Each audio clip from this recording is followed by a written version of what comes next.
Inside the once majestic country of Cambodia, after a decade of war, history witnessed the collapse of the horrific Khmer Rouge regime.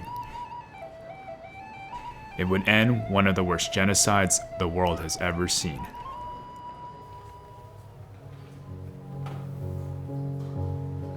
This memorial helps to ensure that the world never forgets those who died during the years of Cambodia's killing fields. Yet there is more to the story. There is the untold episode of the fate of thousands of these survivors who sought refuge inside Thailand.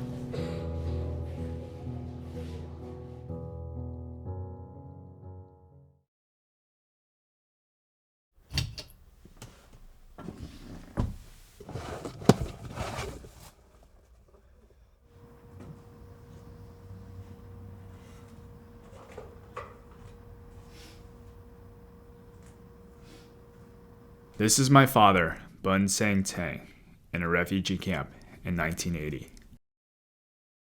I knew since my childhood that my father was a survivor of the killing fields, but I was shocked to learn that he and many thousands of others faced a more terrifying atrocity: the massacre on the temple mountain called Preah Vihear. And my son, James, he never gave up. He always pushed me to tell him the story. And I always say to him, I said, I don't want to relive again, just don't, So he just say, well, just tell me one time. So that's how we get here to do a documentary.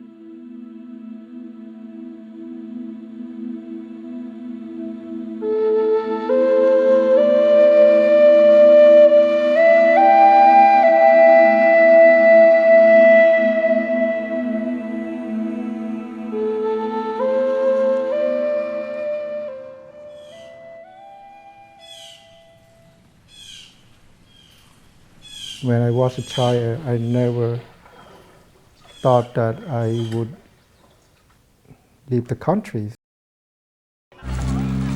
When I was in Cambodia, we have a great time before Pol Pot time. We are playing ping pong, soccer, and playing games, and go out with the friends. I was the youngest of 8 children. My family was very close. My dream was have a piece of land, build my own house with a pond, and raise my own animals, and have lots of kids. The market in Cambodia was full of good food. No one was starving before the war.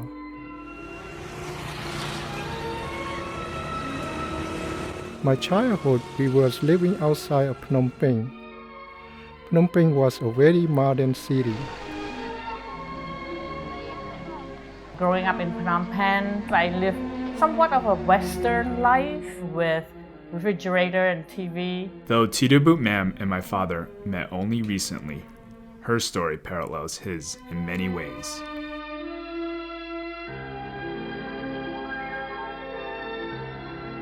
At that time, TV was turning from black and white to color,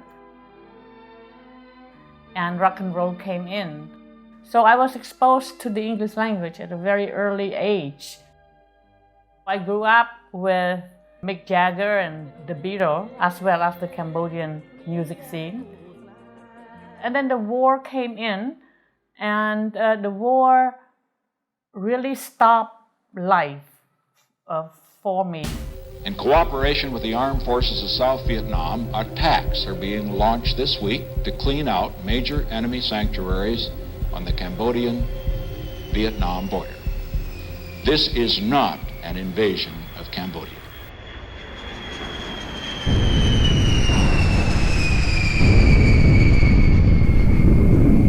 This began years of intense bombing campaigns. From 1970 to 1973, the United States dropped more bombs in Cambodia's heartland than were dropped in Japan during the Second World War. It was equivalent to 5 Hiroshimas. To escape from the bombing, my family fled west to the countryside near the Thai border. The American bombing caused enormous instability, enabling the Communist Khmer Rouge, once a small faction, to gain power. Its leader, Pol Pot, envisioned an agrarian revolution.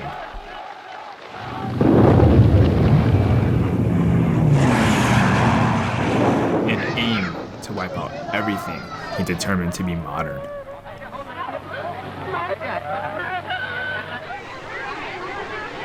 When the country fell to the Khmer Rouge in 1975, its army purged the cities and committed atrocities on an unbelievable scale.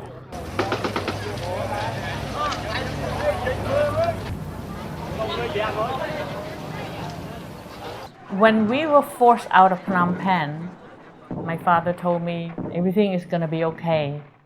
And that's the last time I remember my father. 7 million people were forced into labor camps.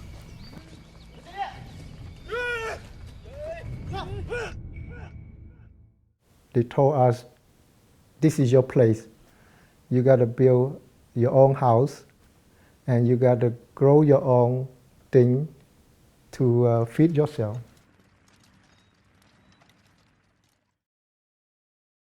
When my father got sick, I'm trying to go and get to visit him, and I got captured by the Khmer Rouge and I was tortured for 40 days. It's all mass killing, and they take all our food, so we were starving, no medical care, so people were just dying from all that.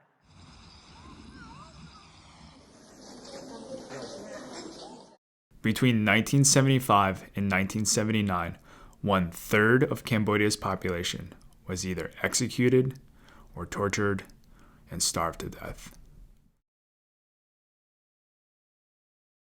The genocide would become known as the Killing Fields.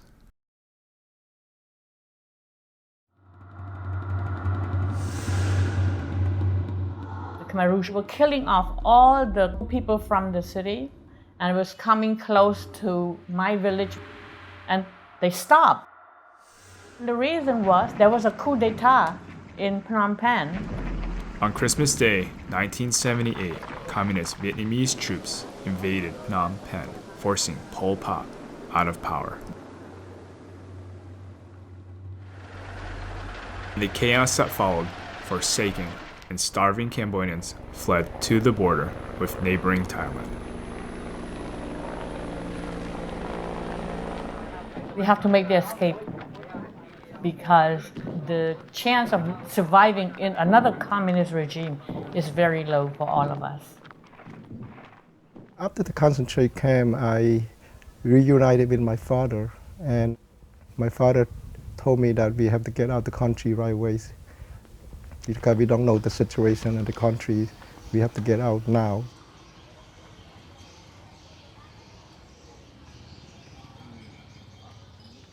We make an ox cart. We make our own wheel from scratch. We prepare this for a 3-month journey.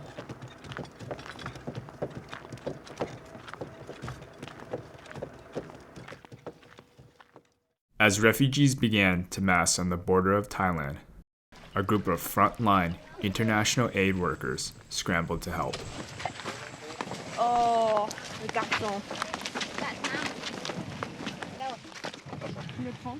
We were disappointed there wasn't more public outcry. I mean, this was a major human rights violation. It was just us trying to whip the Western press into some attention on this. The Thai press covered it, if at all, barely. After this period, the Thai government worried the Vietnamese agents would penetrate their borders. Without adequate assistance to manage the stampede, they were reluctant to allow refugees to cross into Thailand. The U.S. was kind of sitting empty-handed. We didn't have a large refugee program. Lionel sought help from McAllen Thompson, who had been working with refugees from Laos and Vietnam. In the spring of 1979, it sort of doubled up the problems on the Thai government, with all these very large numbers of people coming in, illegal aliens, and essentially starving. It looked like people, coming right out of Auschwitz. What are they going to do with them? Skin and bones, many of them, and many died on the way. By the time my father made it to the border, the Thai government had agreed to allow some survivors to be brought into makeshift border camps. We escaped that day with thousands of people that poured into the border. And I remember before they put us in the camp, they bring the trucks to the border and have us get on the trucks. And the truck drove through the city of Uraanbaatar. And it's the first time that we saw electricity. And we are so happy. We all threw our fish up to the air. It's freedom, it's freedom, it's freedom. And we couldn't believe our luck. Our spirit was high, we were hopeful. I mean, we have been cut off from the world for 4.5 years.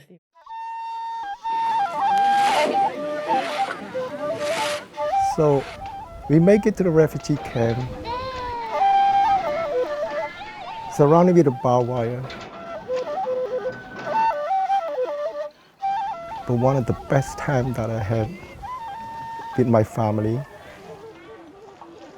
we feel that we're not being killed or starving again. And every day we enjoy every moment at the refugee camp there. We playing music, we talk to friends, we talk about the past and about the new future.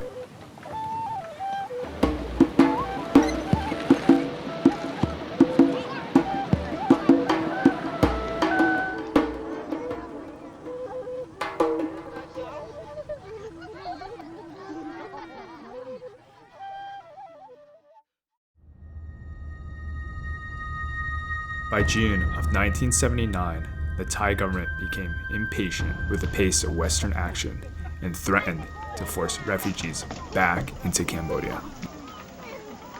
As the population along the border grew, the Thai became increasingly apprehensive.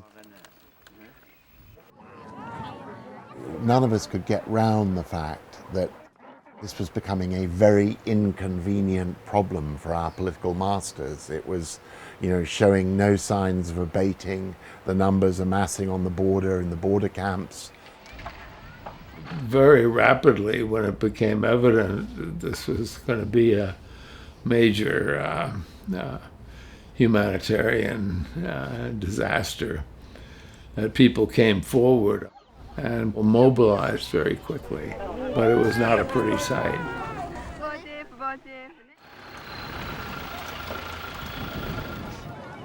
There was resettlement going on. Buses would come, people would leave, but even then you weren't sure they'd be processed. You didn't know where they would go or what would become of them.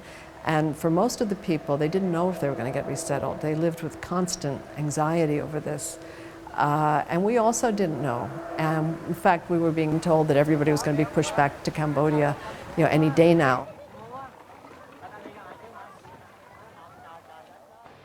We were out there constantly, trying to identify those closest to the U.S. and send them off to other camps away from the border. My father's happy interlude in the border camp were short-lived.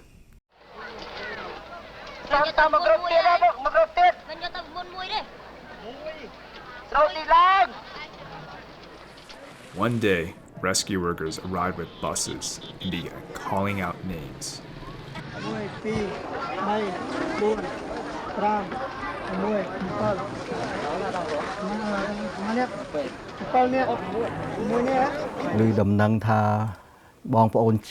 Some Muslim Cham people came down to say goodbye to us. Then we were celebrating with them by saying the Buddhist expression, "Let it be." May they reach their destination with happiness. Then after that, they departed with the buses, one after another. We were thinking, oh, when will be our turn to leave?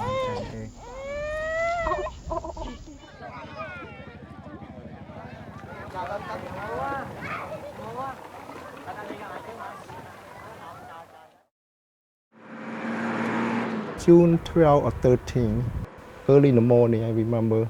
The bus arrived at alongside the refugee camp, and the Western people came with a microphone on their head, and they call people by name to get on the buses.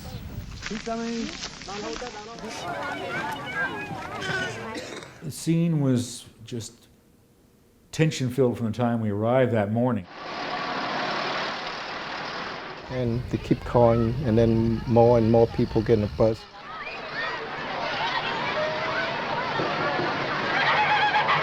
Refugees were surging towards the front of this enclosure. And I keep waiting for my name being called. And we would try to call out the names, but it was very chaotic. We only had about 3 hours to do this. By midday, we were told we had to finish. In fact, several times the Thai would say, "You're done." We'd say, "No, we just need a few more minutes." The Thai soldier came down and shut them down and pushed them out of the refugee camp, not allow them to call the name anymore, and they closed the gates.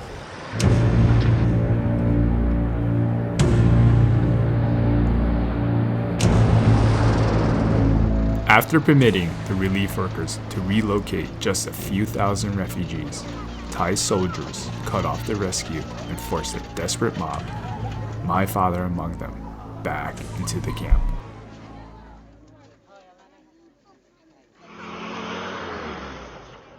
The next day, we heard a rumor that those people being forced back to the border. After just one day, they came to us. The Thai soldiers came with the bus and said that we can go to a third country now. They told us, "You're going to Bangkok, to a refugee camp in Bangkok." So there's this mixed feeling of fear and happiness. We don't know.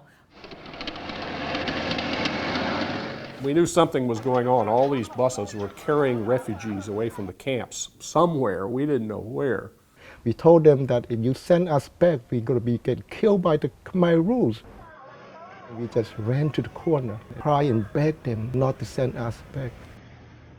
About 2,000 of us, children and old, we are human chained to each other, that we refuse to get on the bus. We won't get on the bus, doesn't matter what. Even if they kill us, we're going to be dying here.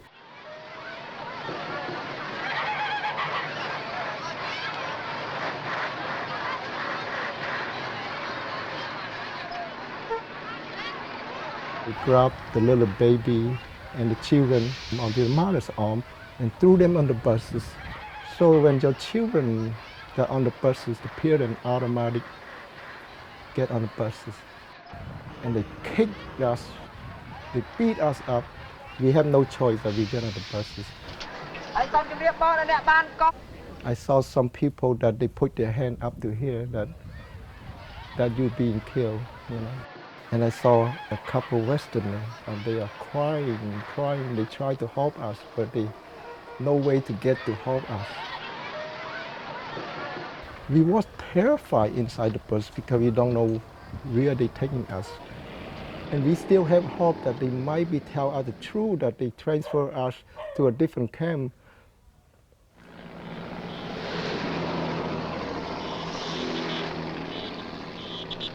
The bus drove us 14 hours that night until early in the morning. What happened was they had about several tens of thousands of refugees scattered in various camps along the Cambodian-Thai border. And the Thai government, for some reason, decided that it was going to push these people back to Cambodia. They were tired of them, whatever. They gathered together about 42,000 of them, took them to this temple on top of a mountain on the border called Preah Vihear, and pushed them down the cliff.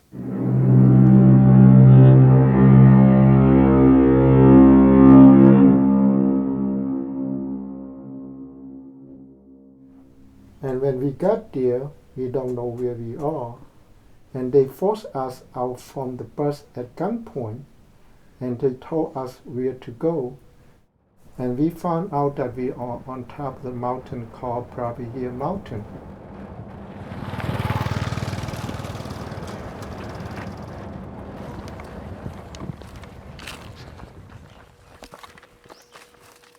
Almost 4 decades later, I accompany my father and my uncle to visit what remains at the site of the Preah Vihear massacre.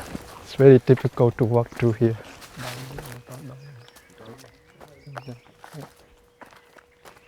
We follow the track where everybody went.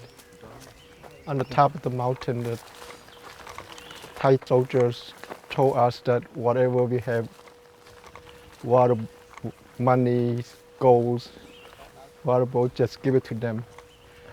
And they say you're not going to need it down there. Just drop it in the bucket and give it to them. As you can see, the cliff is so steep down. And they keep gunning us down.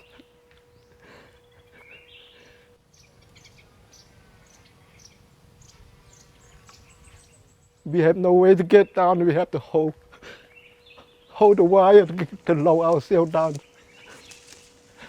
clip by clip.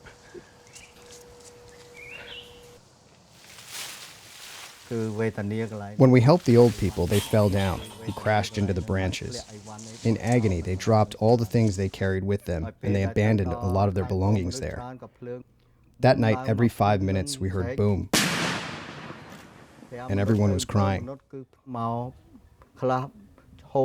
People appeared with blood all over their body, some of their eyeballs falling out.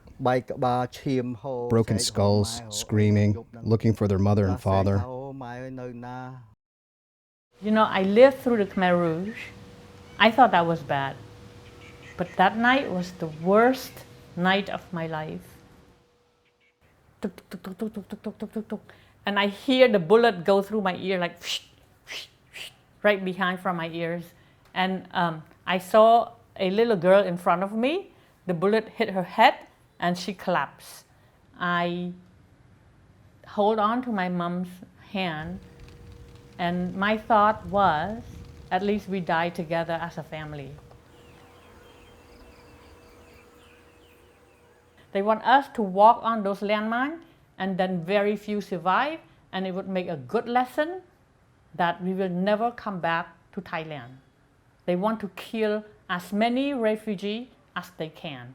So walking 40,000 refugees through the deepest mountain with no water and with gun behind us, that's one way to kill people. And they don't have to open fire because the landmine will do the job.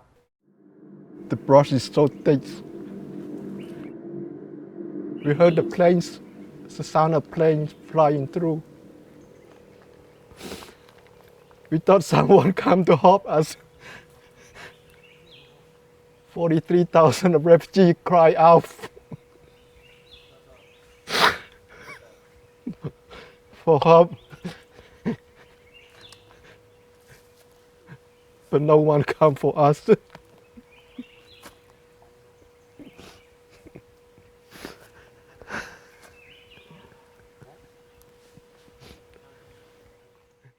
The border soldiers call it Ghost Mountain because they hear the cries of children at night. The soldiers say that there are lots of bodies down in that area where they can't bring us. And the landmine is still there. That's why we can't get in there. So they've been finding more and more of this stuff in the ground here. The clothes, the plates that we just saw, and then they pick up a few bones here and there. This is a bone that one of the refugees died here. There's no road going down. We throw our clothes first and then hold on to the vines. We're afraid to sleep at night, anywhere except on the tracks we're walking on. My in-law told us not to go anywhere. Don't go anywhere. If you move, a mine will explode. You poop there, you cook there, you sleep there.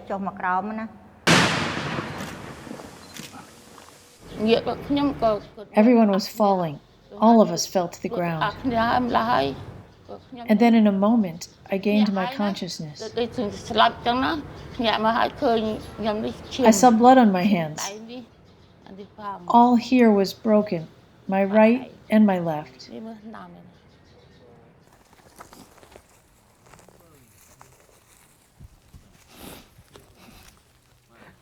This might be a blanket here. For the UN to give it to us. And sometimes they use that to cover the body because the body is always. Yeah, they wrap the body. They wrap the body and just let it sit and rot it. Yeah.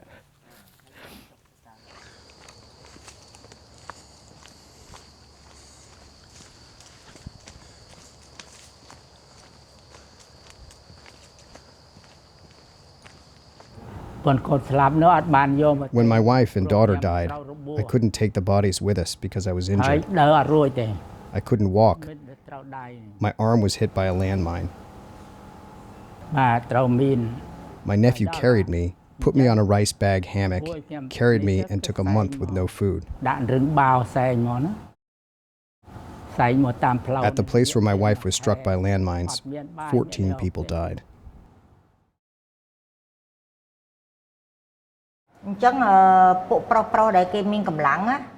The strong men that carried rice and carried supplies ran to seek water to cook rice and other things. Then the landmines exploded. And when it exploded, they all died. And the people that didn't have food ran to grab the bloody rice off of the dead bodies, just to have something to eat. They had to wash the blood off the rice and cook it.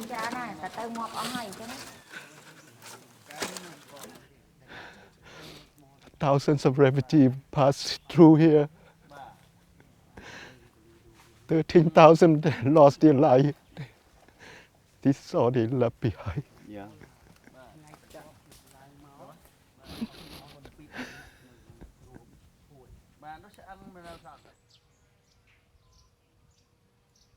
I lived through Pol Pot for almost 4 years. I was detained, put in a concentrate camp, tortured. But to live through Preah Vihear for that 3 months' time is worse than you could even imagine. For 30-something years, I still have a nightmare night after night.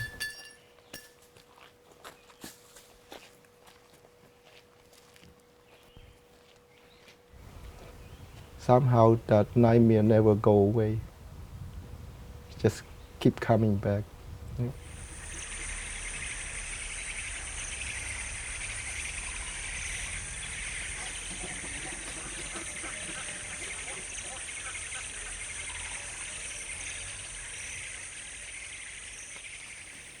My father and I walked through the jungle for 3 months.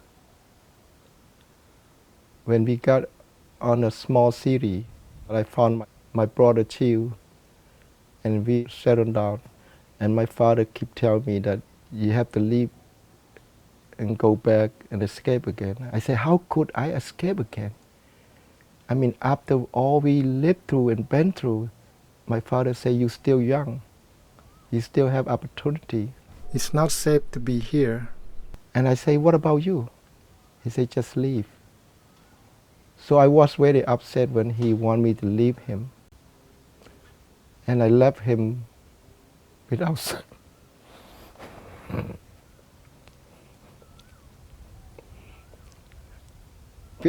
without saying goodbye to him.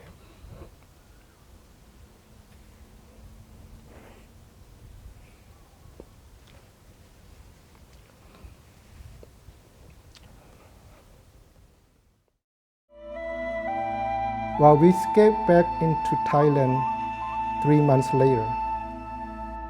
And fortunately, this time I got rescued. The Western person that come and rescue me put me in a minivan. And when the minivan drove away from that campsite, I broke down. I never cried that hard in my life that I was safe. And a month later, I received a letter from my brother. that my father passed away.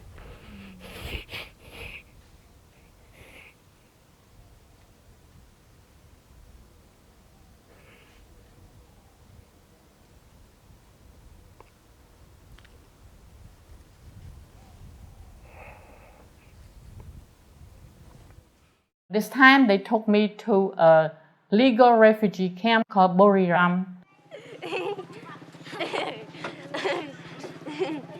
And when we reach Buriram, we celebrate because now we are legal refugee. And to me, that was a gift. To me, that was a second life. So I made it.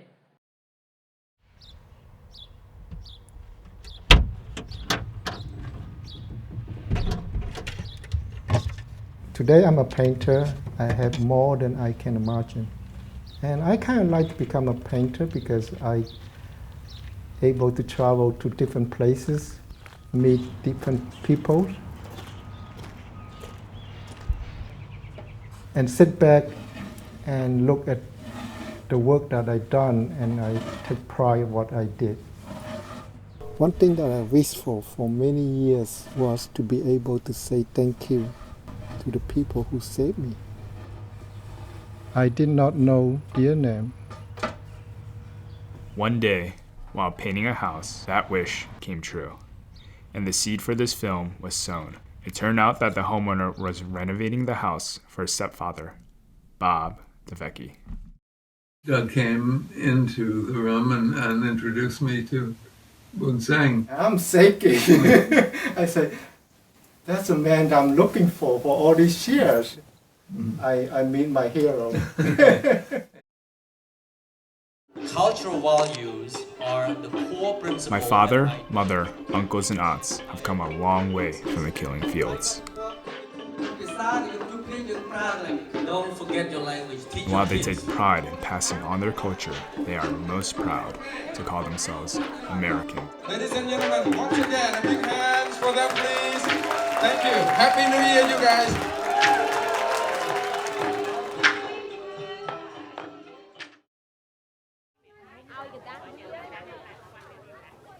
When I'm in Cambodia, I talk to a lot of young people, and I always ask them, I say, did you hear about the pushback of the refugee on the Preah Vihear mountain?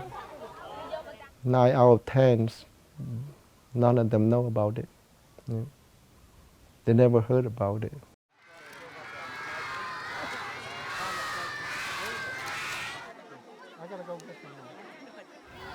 All those educated people was killed, and the country just started over again now, and it will take a long time to catch up to the other world.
And we've been through so much together in the mountain.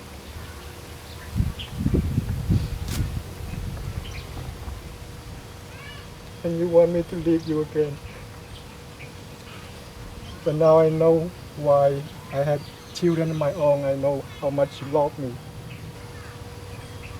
And please forgive me. I didn't say goodbye to you.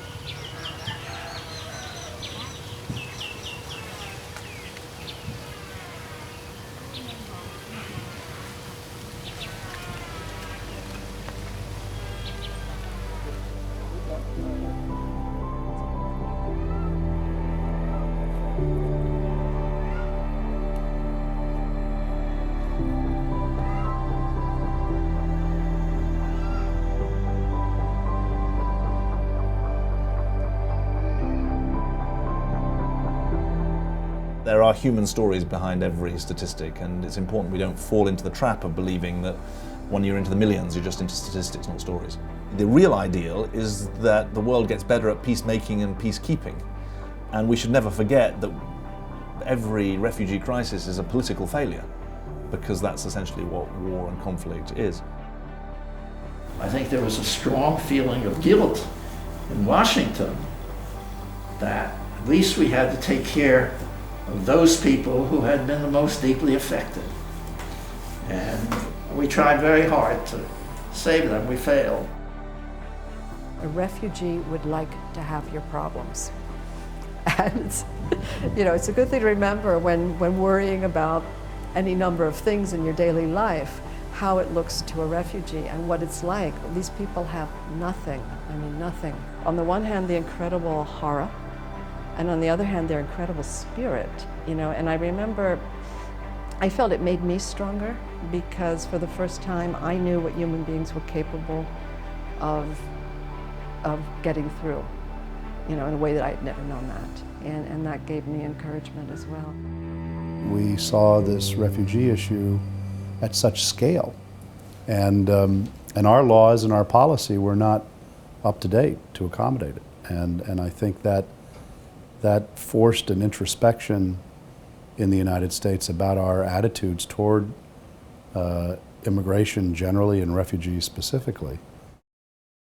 We clear around Preah Vihear Temple. We have cleared up there several times. The K5 mine belt runs right through that area, and we're blowing someone up every 3 days. The Vietnam War didn't end.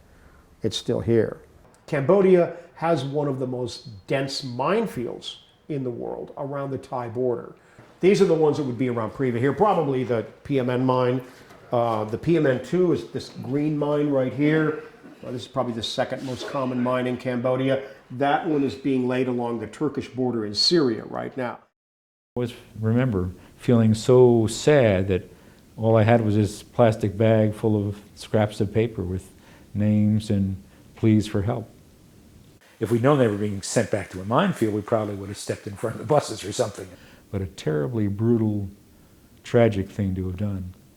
And it was only later that we began to realize from people who had not gone down that they heard the cries of others, or a few people actually made it from the minefields back up the cliffs, and we began to learn as we got permission to rescue survivors that this tragic event had occurred.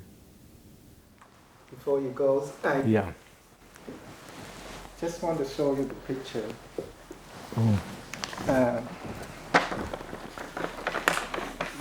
This is a two family that you saved from the mountain. So that means a lot to me. Yeah. So I'd like to thank myself, on behalf of them, and a lot of people like you. Thank you. Thank you. Makes my life very happy to know that you still remember, to know what we did. This is the kind of concrete example that we never had time to appreciate during that time. And I only came because I knew your story from James. Yeah, I'm appreciative, but it took me a long time to find someone to help me to do this. Well, we help each other. I wouldn't have come today to go through this. And this is my reward. Give me a big reward. Thank you very much. Thank you so much. And the pride of your family and your son who's carrying your memories forward, who wants to understand what happened and how he got here. Yeah. Without me, without you help, he wouldn't be here. That's what it's true. Yeah. It's true. And many, many others. We, as I say, keep coming back to this team of mine. Some very dedicated people. But thank you. Thank you. We always said the refugees, when they resettle, will be a credit. And here's just another example. You've proven it. So thank you. Thank you very much. My pleasure. As I say, I wouldn't have come without you. Oh, thank you for coming. Thank you. Well, thank you.